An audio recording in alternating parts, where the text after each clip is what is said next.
Лисицата и Штркот. Еден ден, лисицата сакала да се покаже широкограда, па го поканила Штркот на ручек. Трпезата била скромна.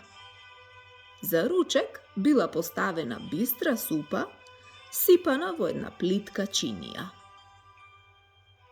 Штркот со својот долг клун речиси и не можел да ја проба супата, а итрата лисица за миг ја исркала.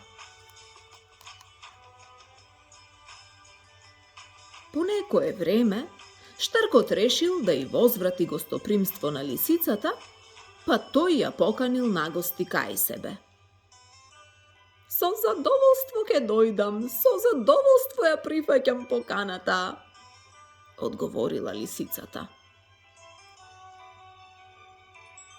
На закажаниот ден, лисицата отишла кај својот пријател Штркот, па почнала да ја фали неговата љубезност, бидејќи се сторило дека ручекот е како што треба.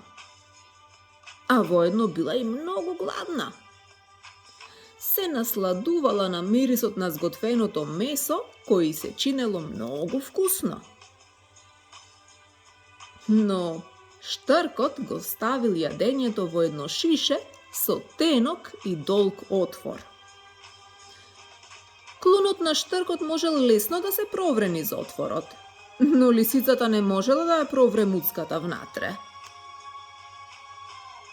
Така, лисицата морала да се врати дома гладна и со празен стомак, со подвиена опашка и целата скисната.